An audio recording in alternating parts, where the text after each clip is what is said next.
23 degrees and a rainy morning here in Abuja, the Federal Capital Territory. Good morning and welcome to Sunrise Daily, regardless of whatever the weather is. It's your daily dose of sunshine. I'm Maokwe Ogun Yusuf. And I'm Ayo Makine. Good morning and welcome to the show. It's 27 degrees here this morning. No, it's not raining yet, but you can be sure it's coming here as well. Welcome to the show.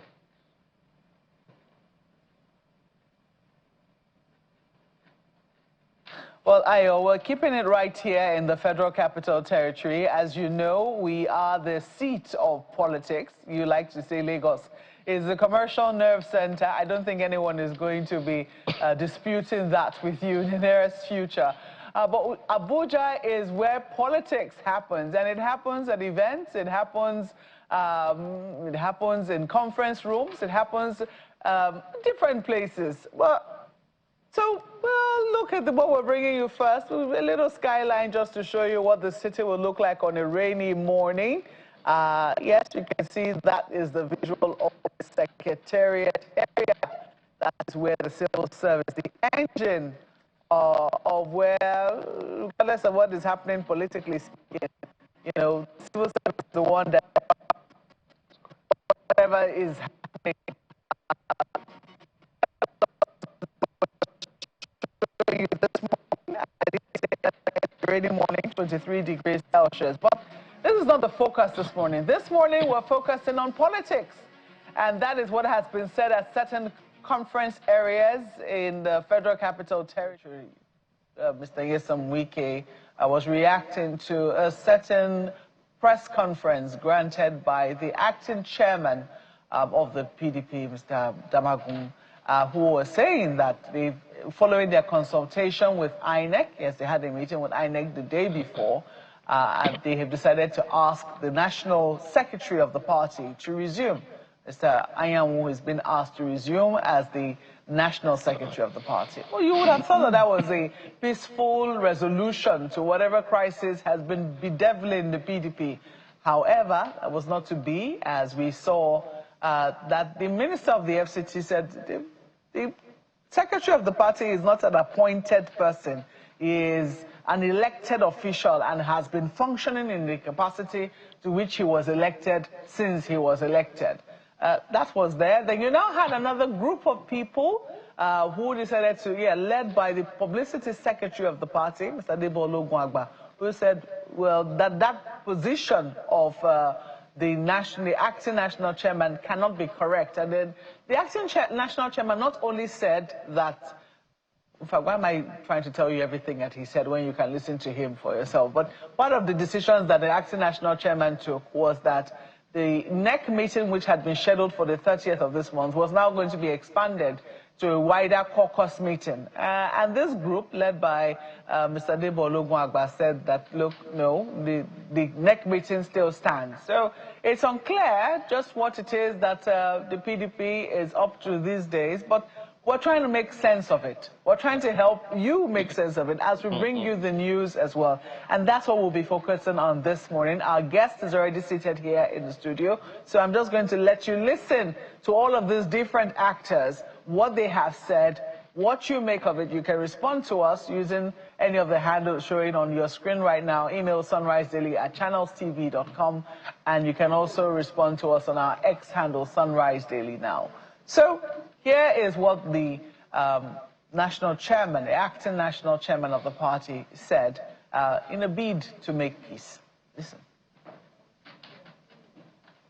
We have decided to abide by the advice they gave us. Especially, we have a very, very important election before us. That is the FCT election, and we are running out of time, so we have no option but to abide by the decision. After due consultation and everything, we thought it's a bitter pill, but we have to swallow it. When I said critical decision, I now is resuming. as the National Secretary. I think that's the most important thing. We'll have a caucus, expanded caucus, so that we will discuss extensively the way forward to NEC. That will be on the 30th. We'll issue the notice. It will not going to be NEC, but an expanded caucus. I heard it when the acting national chairman of PDP was directing the national secretary to resume. National secretary is not your appointee. National secretary has been doing his work, so you can't call him to resume because of the illegalities you perpetrate, and that you don't show leadership. That's where you put yourself where you are. It is nobody's making. National secretary has been working and will continue to work. It doesn't require anybody to direct him to resume work. It's because of the ignorance of the law. Too bad. Too bad. The law does not recognize ignorance. That you are not, that you are ignorant of the law. It's not an excuse. It's not an excuse. And so I feel so bad when people can now move to INEC for INEC to direct them to the Supreme Court judgment. It's most unfortunate. A political party will now go and ask from INEC, what do we do? INEC will now direct you, go and obey Supreme Court judgment. You see, when you shoot yourself, you say somebody that shot you. Continue to shoot yourself. I will not be part of those that will shoot myself.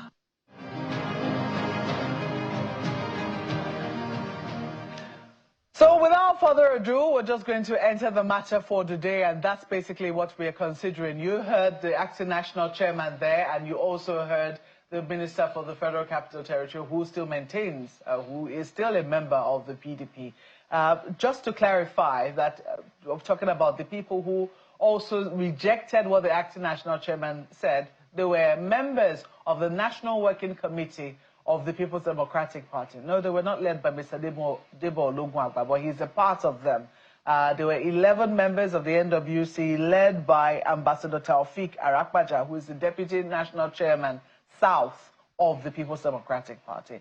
Well, this morning, as you've seen there, we're being joined by Majid Dahiru, who is a newspaper columnist, technical member of the Lux Terra Leadership Foundation, and also a public affairs analyst. Thank you so much for joining us this morning. Thank you. So this is what we're looking at. It looks like the more you see, or the more you look, the less you see.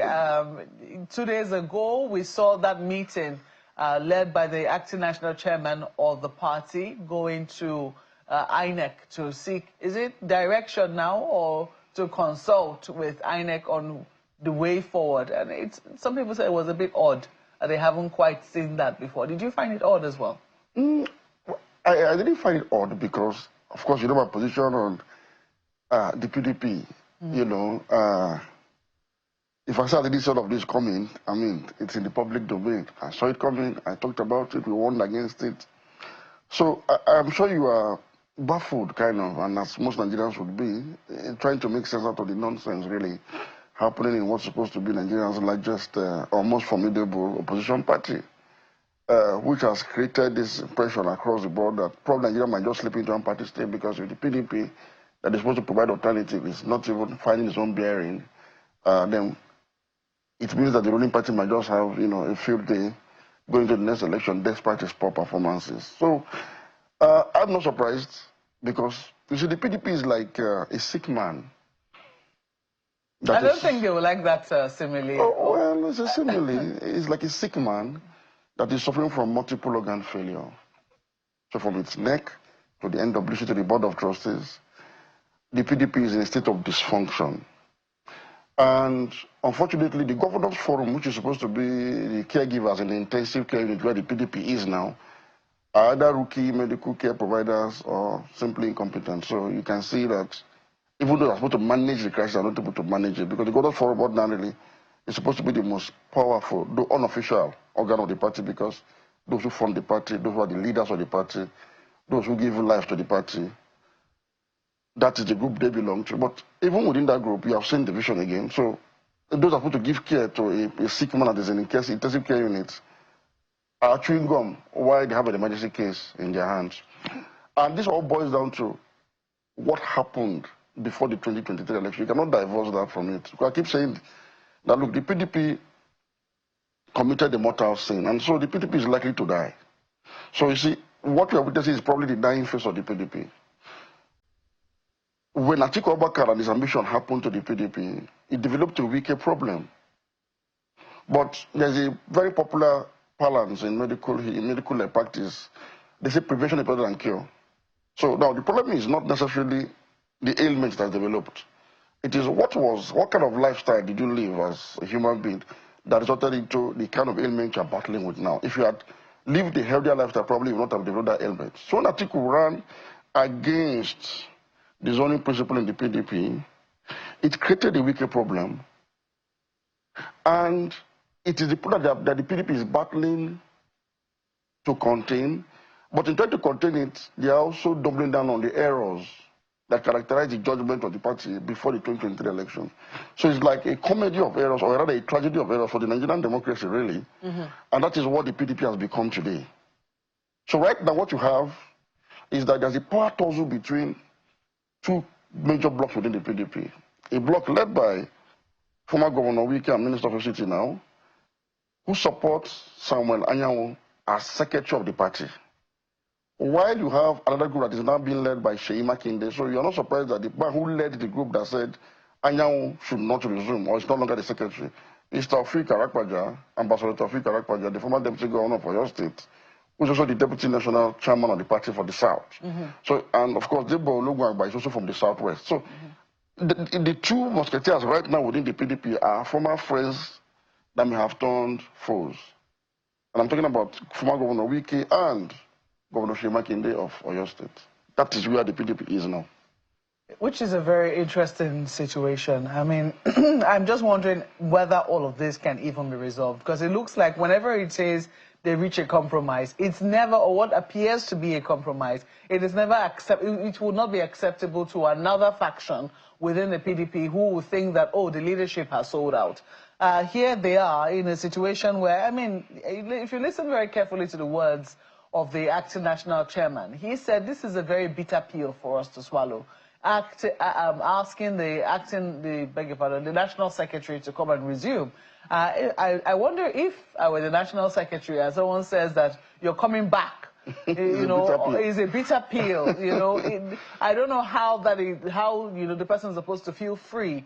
You know, it means that you're not exactly welcome, but it looks like our hands are tied and we don't really have much of an option. If you've spoken with the Minister of the FCT before, you've heard some of his interviews, he will tell you that right now where the PDP is a very tricky situation, because he asked who's going to sign the nomination forms of the candidates when they emerge as candidates and send it to INEC, which is a very tricky position, because if that is not sorted, it's going to be a very, terrible place for any candidate to be if you win and it is challenged and you are removed. It means that you've just given free passage to whoever it is that is a runner-up in that particular position. So it does appear that it is critical for the PDP to have its national secretary as elected. But the question is, if that is the situation, you know, how are they supposed to navigate this? I'm just a little curious. If you are the national secretary, you are being described as a bitter pill. You eventually come back, and those who are saying no, you cannot continue to act, or you cannot continue to be national secretary. We want somebody else. What exactly do you think should happen? No, the question would have been, what exactly is the crime of Senator Anyanwu? What has he done to warrant him be described as a bitter pill? For as long as I remember Senator Anyanwu's political career, he's been in the PDP for as long as since 1998 when the party was formed. Local government chairman, assembly member, senator. He's never left the party. Now, that he was supported to the position of national secretary of the party by Wike, who was a very influential governor within the party, it does not make him a bitter pill. I recall that when Wike lost out for the primary election to Atiku Abubakar, Samuel played his role as secretary to the very end. In fact, there were pressures on him from the other camp to say, look, don't sign the nomination of Atiku and Okowa. But he went ahead and signed it because it is his duty as secretary. He cannot, because of his friendship or his commitment or loyalty to a friend who has been a benefactor, renege on his own primary responsibility of signing on candidate that emerge through a free and fair process. No matter how much you may criticize the violation of zoning in the PDP, Atiku Abubakar emerged through a free and fair process. And so he played his role. He was in the campaign throughout. Atiku lost. Tinubu won. But of course, Wike committed to not working for the party, for the candidate of his party, and worked for the president. And has been rewarded with a ministerial appointment. But he's still in the party, right? You cannot, because of that, begin to now malign somebody who is the secretary of the party. I'm talking about his sojourn in Imo, where he went to contest for governorship election. The constitution of the party, as now settled by courts of law, does not mandate an elected official of the party to resign before going to contest for another elective position.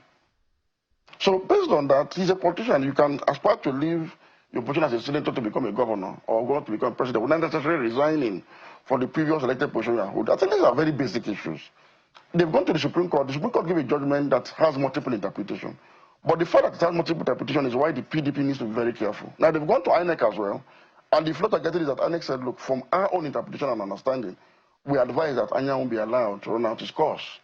This is very simple and basic. And you cannot indeed begin to describe somebody you want to work with as secretary of a party as a bitter pill. I think the acting national chairman's communication pattern was a bit faulty. What he should have done is, having taken that decision to allow Anyanwu to run out his term as secretary, I think it's going to elapse before the end of the year, was simply to begin to act and work with him seamlessly. That press conference wasn't necessary.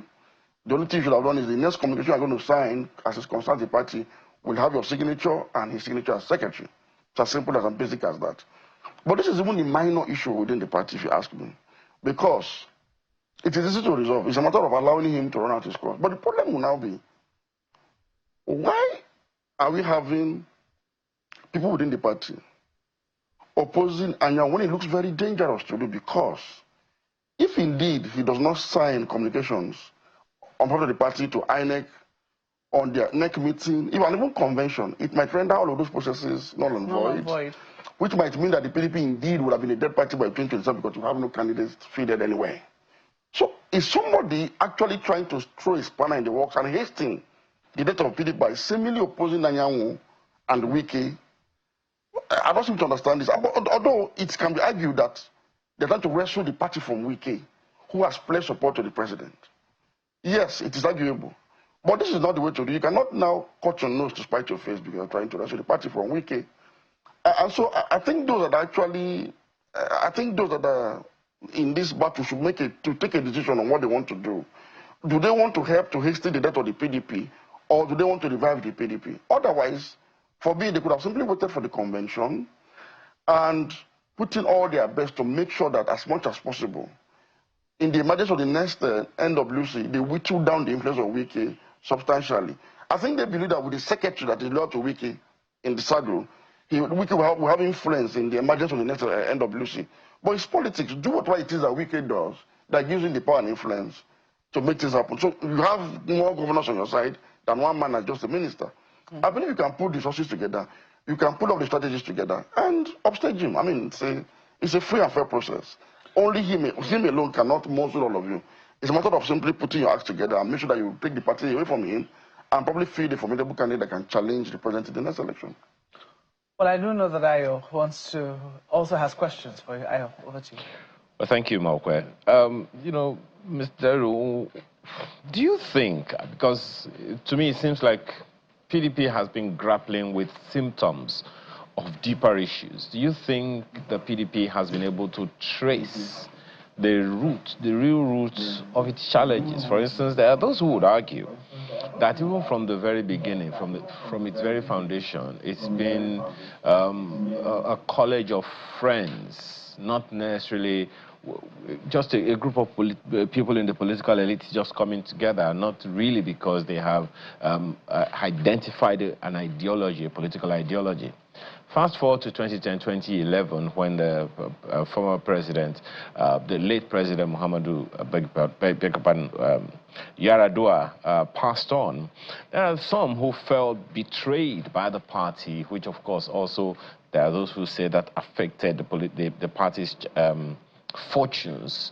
Also in 2013, you remember the splinter groups that moved into APC when it was formed, only to move out a good number of them afterwards. So do you think, because unless we're getting it wrong, we're losing as a nation, not having a formidable opposition party, which the PDP was expected to have been playing, the role it's supposed to have been playing? You are very spot on with this question. I think that is the larger conversation we should be having. Nigeria has been a democracy for 26 years now, since 1999. But I can assure you that the weakest link in Nigeria's democratic value chain is the political party system. It has been an utter failure. And in fact, out of the crises we are witnessing as a nation, be it economic, be it security, in every facet, it's actually a failure of the political party system, because ordinarily in a democracy, the political party system is supposed to be the brain box of that democracy. You know, laws don't operate themselves, principles don't operate themselves, policies don't actually implement themselves. You need the human touch, the political will, to give life to the intent, the letters, and the spirit of the Constitution. But when you have a political party system that is basically about friends coming together, as rightly pointed out, to grab power for self-service, it means that brain box has been corrupted right from the beginning. And unfortunately, when the PDP fell from power in 2015, one would have thought that the party would have gone into an introspection in order to come out now with a party that is truly ideologically defined, that would have learned from his mistakes in 16 years, in order to dig into the people power and get the people on the side to challenge the APC. But what we have seen is same of the same. It's like political parties in Nigeria are simply a splinter of one another, an atomization of one another. Basically no difference, it's simply the same goal. Come together, grab power at all costs, and serve self. And that is the major challenge in our democracy. Why those in the ruling party that are in power have the luxury, after they have incumbency, they have the luxury, you know, not to think out of the box. But for those who want to upstage them democratically and play their role as alternative in a democracy that will make things better for the people and make democracy meaningful and sensible, all political parties, and most especially the PDP, has failed. In this instance, the failure has been even worse, because while they lost power in 2015 and acknowledged that the violation of zoning since 2011, when Yar'Adua died, and in 2015 was primarily responsible, meaning, well, even among bandits, there should be honor. So if we are not been able to deliver the goods to the people, at least the agreement we have among us as friends that we should rotate between ourselves should have been abided by. And so there was that realization. And if you give credit to the former president, Goodluck Jonathan, he stepped aside and allowed the party to heal and recover. And so the party made the resolution that we're going to retain power in the north in the next round of election in 2014. That was how Atiku became a beneficiary of this resolution, when the entire southern flank of the party supported their northern half to the presidency, the presidential ticket of the party in 2019. But what has happened now is that, having violated this zoning flagrantly in 2023, the party has not settled down to realize this error, to realize that they have committed the mortal sin and repent thereof. They have not even, it's like they are still living in denial as to how they lost. They are still blaming a wiki, for instance, whose reaction was only natural in the way the articles of this world, the tambas of this world, and other members of the northern part of the PDP revolted against the PDP in 2015 to ensure that the party lost. It was simply what they did. But rather than reconciling and acknowledging that something went wrong, we wronged this part of the country, and we now need reconciliation and healing, and possibly do what they did in 2015 by saying, by 2027, it is now sacrosanct that the candidates of the party will come from the south. They have not done so. There's no clarity. And this is 2 years to the election. But Mr. There's no clarity on this. They are still fighting those that they perceive are working against their candidate who emerged from the wrong part of the country. We warned ahead of Wike himself. We talked about it. We said, look, this was going to rock the party.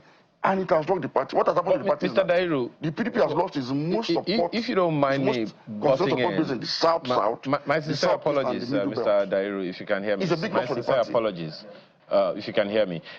I apologize for butting in, but all of these are still sounding like the signs of the deeper issue.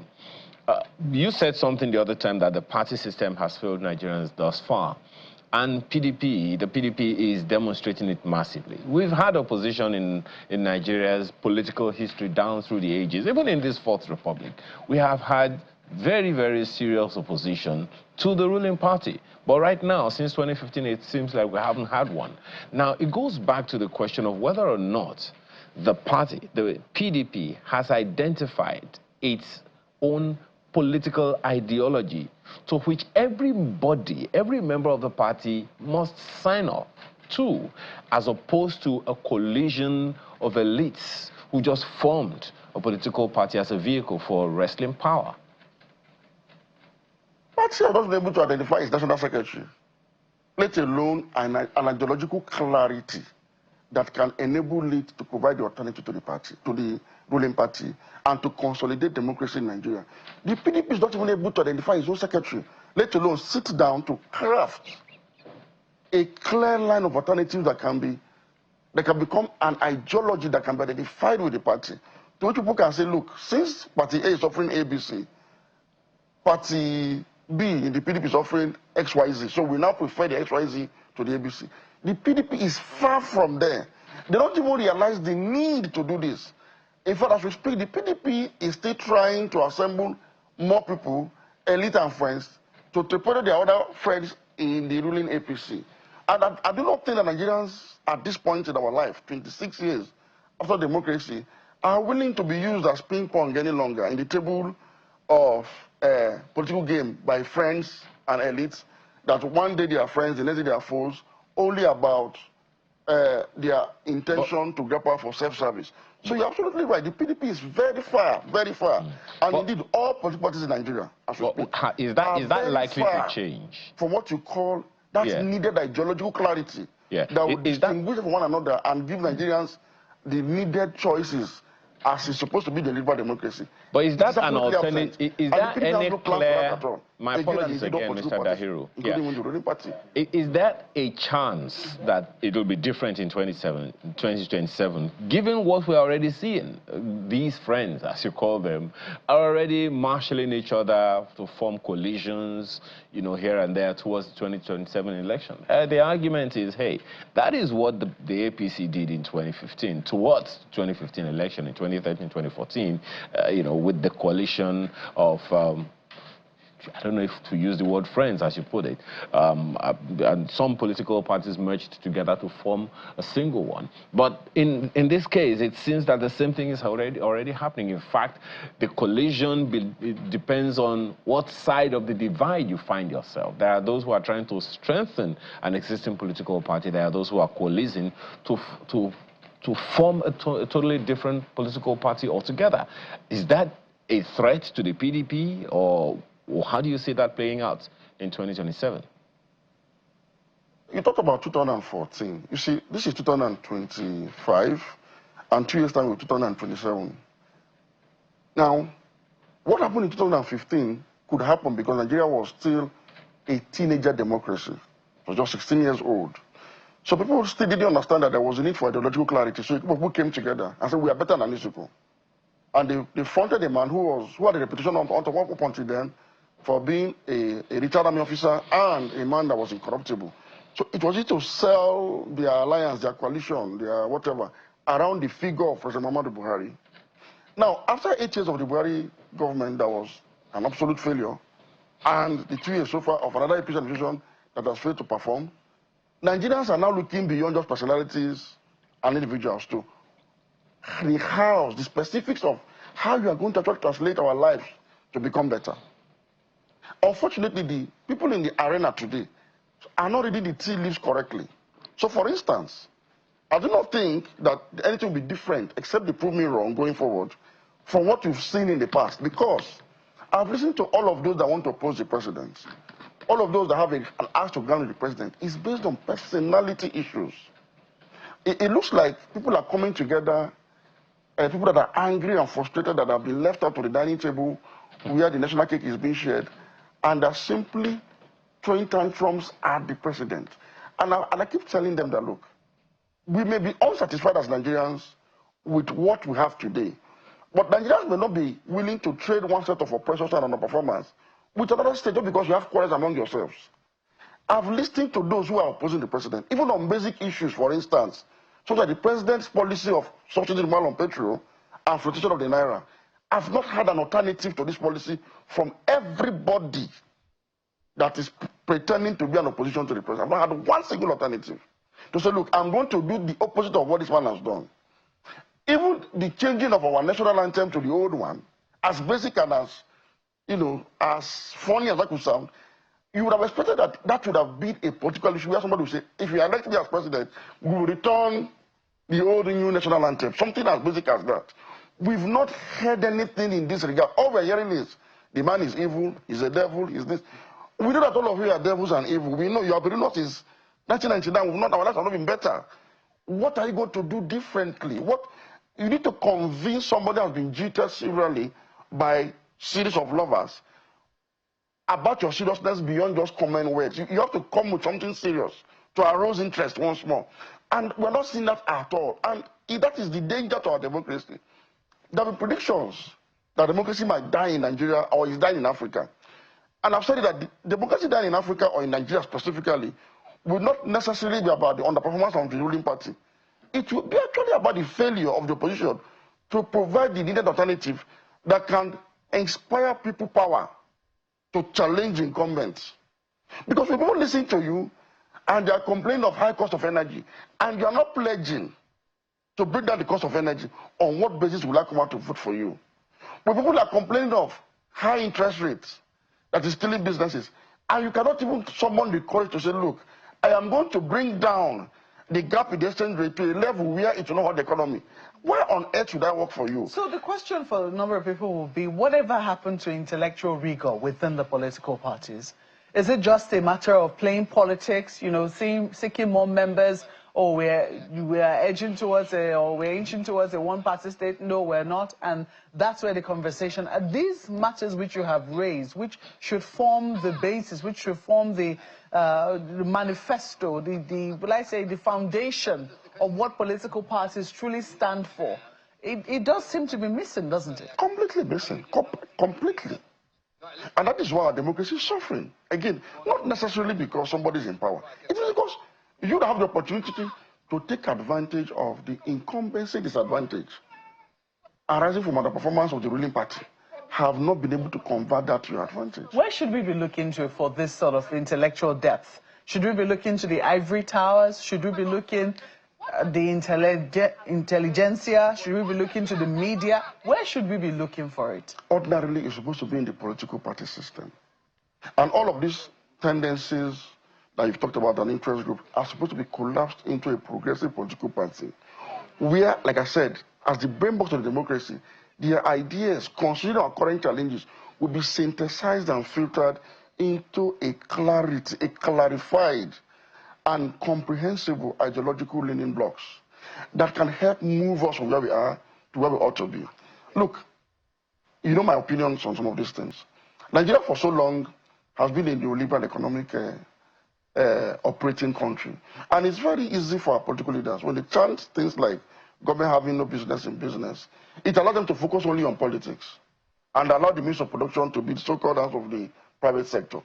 Now, one would have thought that 25 years later, having seen that there is a gap in this narrative, in this ideology, in this philosophy, that a political party would have emerged to say, no, rather than saying government has no business in business, government indeed has business in business, because the only business of government is doing business. And the government that cannot do business has no business being in government. No party has been bold enough to do this. When we look at the trade war between China, for instance, and America, recently, America had to back down. Because what China proved was that state capitalism, that is one that has government involved in means of production, has triumphed America's entrepreneurial capitalism. America could not cope. China has $3 trillion in its foreign reserve. America has less than $1 trillion in its own foreign reserve. If America wants to spend money, it has to print. China ends it. through export competitive economy that is driven by the Chinese state. So in Nigeria, I'll ask you, apart from taxation, for instance, and levies that are everly increasing, today we're going to sign new tax bills into law, right, by the president. We're celebrating it. Now, the question is, outside tax and levies and interest rates, what other ways are government earning money from state to local government to federal government? Can you tell me? Whereas, any Chinese entity you see in Nigeria operating, either as a confectionery firm, basically as a confectionery, bottling company, water bottling company, to road construction, all belong to the Chinese state. Meaning, for every other services you patronize, it goes into their own version of their federation account from Nigeria here. It is the same thing in the most part of Europe. Look, the French economy is dominated by state-owned enterprises. The French economy. Total Energy that we are celebrating is come back to Nigeria to invest is a state-owned enterprise of the French government.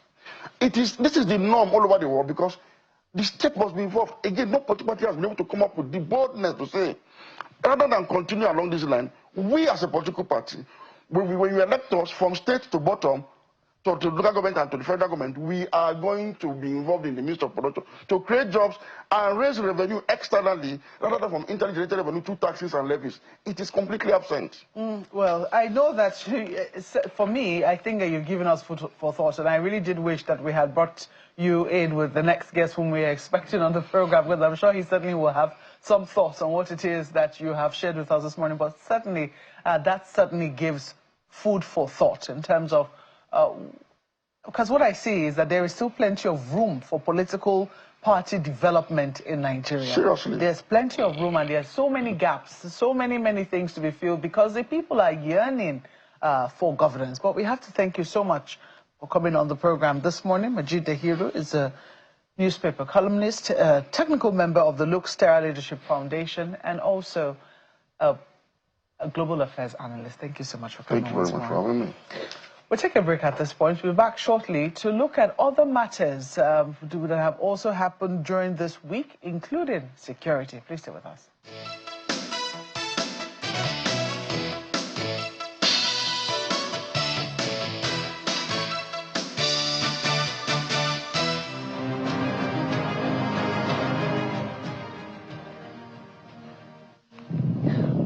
Well, yes, we're now being joined by Mr. Laolu Akonde, who is a former presidential aide and also the anchor of Inside Sources here at Channels Television. You're welcome to Sunrise Daily this morning. Good morning, Mark. Good to see you. Well, this is, quite a number of things to really look at. When you look at our policy, it looks like the more things change, the more they remain the same. But clearly, we are in the political season. Yeah, clearly. We didn't want to acknowledge it. Yes. We didn't want to acknowledge it, but it looks like the politicians have forced us there. And they keep making utterances, around the things that we sometimes think is settled. Then all of a sudden someone brings up another perspective. Yeah. Only recently, for those who have been watching what has been happening in the polity, we heard, because we just celebrated June 12, Democracy Day, and the president was at the National Assembly, giving an address, and people thought, okay, maybe we might see a new tradition of president addressing the National Assembly, since we do not have a State of the Union address, as it were, and we do not have any other formal engagement where the president actually speaks to the National Assembly, apart from when he goes to present a budget. So maybe that might evolve into something. But while the president was doing that, other things were coming out about his credentials on June 12. And then we started to hear things like, he actually supported the annulment of the June 12 elections. Did you know that his mother, supported, those kinds of things. I'm just a little curious. What did you make of those assertions by the former governor of Jigawa State? Okay. Thank you for that question. I think that what is happening is just the reflection of the kind of politics that we have always played in Nigeria, where the personal interest is overly, imposed on the polity. Okay. Now, I was a reporter, and I covered the whole election right from before and after, up until 1998 when I left the country. What happened essentially was that, look, it got to a point in after the annulment. First of all, I don't think it's right to say that Bola Tinubu supported the annulment. There's essentially no information in the public space, no credible information in the public place to say that Tinubu supported the annulment of June 12th. So I don't know what... I think it was the first time, too, that a lot of people were hearing that particular assertion. So I don't think that assertion is right. However, what Nigerians must understand is exactly what happened and the pattern of its occurrence. So after the annulment of June 12th, the President Babangida, instituted interim national government. Abacha took over from the interim national government.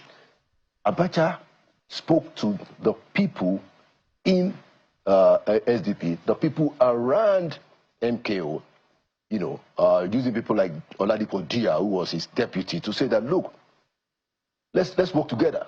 So the impression was built, some kind of agreement was built, and the expectation was that Abacha would turn it over to MKO, to the extent that MKO was involved in the selection of cabinet members for Abacha. And so you had people like Lateef Jakonde, Ebenezer Babatokwe, and quite a few of them. I'm not sure whether Siroma was also involved. I have to check. But there were, the expectation was that Abacha would hand it over. Now that was when you saw the current president going with MKO to the Dam Barracks, you know, and met with Sani Abacha, and the photo is all over the place. Okay? So at that point, everybody, or most of the people, you know, I mean, we're saying that, okay, look, let's give Abacha a chance, you know, let's work with him, he will turn it over to us. You understand? That was what happened.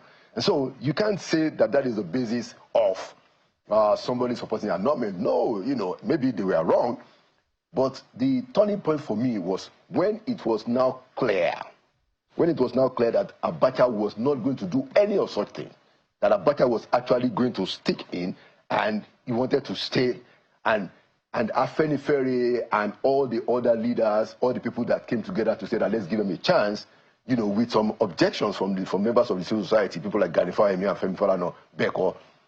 They now said that, look, now that it is clear that Abacha is not going to turn this thing over to us, let all our people who went into government for Abacha come out. Now, that is the turning point. Some of the guys did not come out. I think most of them did not come out. Those are the people that you can then accuse, in my view, of supporting, you know, those anti-democratic stuff. And again, you can't find Bola Ahmed Tinubu in that group. Bola Ahmed Tinubu was actually one of those who actively funded NADECO and the activities that now took place after it was clear that Abacha was not going to turn it over to Abiola and the rest of them. But it's also true that, you know, the president was interested, you know, when all those negotiations were going on. The president was interested to possibly become, you know, administrator of Lagos, or deputy administrator of Lagos, or possibly something. That's also true. As a matter of fact, you know, Kola Abiola had already said that. But you cannot use that to say that he opposed he supported the annulment. No, because all of them thought that, look, let's work with Abacha. It was after Abacha did not deliver, and then they were asked to come out, those who went in. That was the turning point. Well, I do think that there's some material out on June 12, right. But someone will ask whether it is sufficient. Whether we've broken it down enough. Because sometimes when we talk about June 12, because the reason why such a controversy will even come up, and I think Mr. Bayo Onanuga has also responded from the presidency, saying that this is an attempt at revisionism. I think that's the word he used. I have to find the actual phrase. But the reason why allegations like this can come up will be because a lot of people are not very aware. June 12, they just assume, oh, okay, elections were annulled. You know, exactly. It's over 30 years, and you have people who, since the democracy started, who are now old enough, more than old enough to vote. As a matter of fact, they should be in their first jobs. If not the second one. People were born then. Yes, at that time. So, do you think that that's because we haven't exactly broken it down to, you know, to the generality of the people, to help them understand? If we're told that about 70% of our population is under the age of under the age of 30. Yeah. You know, do you think that we've done well breaking it down for them to understand why it is now that today, June 12th, is now Democracy Day and what we're really talking about? Yeah. So you're right, Mark. That is what has to happen in terms of, you know, teaching the political history of our country. I do know that some might say that maybe 30 years is not even long enough, you know, to discuss history. But I think that must go with the, you know, the age, not with the current age. This is an information age. Indeed. You know, the frequency of communication is so quick and so immediate now that you can't wait for too long. But attention span too is also very short. You know, yeah. So we should be teaching June 12 as a major aspect of the history of Nigeria, especially the evolution of our democratic journey. You know, and we have not done a good job of it, which is why we are also trying to call the attention of the president that, look, you cannot say that the federal government is granting, is giving honor to people who played important roles, and you are leaving out the name of Adekunle Ajasin. Adekunle Ajasin was the chairman of NADECO. And then you are leaving out the name of Ayo Okpadokun. Ayo Okpadokun was the general secretary of NADECO. And you're leaving out the name of Babafemi Ojodu. Babafemi Ojodu played, he went to jail several times. So if you gave it to Bayo Onanuga, you must give it to Babafemi Ojodu. And we said to the president, Mr. President, this is not it's not a private, you know, you're not dashing out private awards. No, you are there, you are representing, as president, you are the totality of who we have been and who have become. And you speak for all of us. Even if those guys are no longer your men Friday, they used to be, you must still recognize the roles that they played. And that's why we're calling his attention that, look, this June 12 honors has to be done more comprehensively and more fairly. Well, Mr. Kayode Fayemi also, you know, spoke, Dr. Kayode Fayemi also Dr. Fayemi too, who was the face of the Kudirat radio abroad. He also spoke and said that, you know, that list certainly wasn't complete. So it's part of how to teach the history of this country and the history of June 12 properly. And I think we still have to do quite a few things. I think we should have to do a truth commission that brings out all this, all the things that we now know and those that we don't know. For instance, Babangida has now said, oh yes, you know, this was what happened. There are also those who have other views. As a people, we need to know what is the truth and the whole truth. And then that is what we teach. We haven't really arrived at that. Many people think that, well, look, so Babangida says that, okay, it was Abacha that caused the annulment, you know, and then, you know, some people are saying that, oh, Mr. President, Mr. President Babangida, is that the whole truth? There are people who know the truth. We can find out. And then we also heard the voice of Miriam Abacha, you know, shortly after that, saying, oh, everyone can hang everything now on a dead man. Well, it is what it is. Mr. Lalok, I wish that we had a little more time, but clearly work on June 12 is not done. I think that the opportunity that June 12 every year presents, you know, as the anniversary approaches, marking our new Democracy Day, might also be another opportunity for us to correct certain things and make great progress in terms of the education that we give our young ones. We have to say thank you very much for coming on Sunrise Daily. Mr. Laolu Akonde is a former presidential spokesperson and also the anchor of Channel Television's Inside Sources. Well, that's where we wrap up today's program. We have to thank you for being such wonderful company. I'm Maokwe Ogun Yusuf. And I'm Ayo Makine. Enjoy the rest of your day.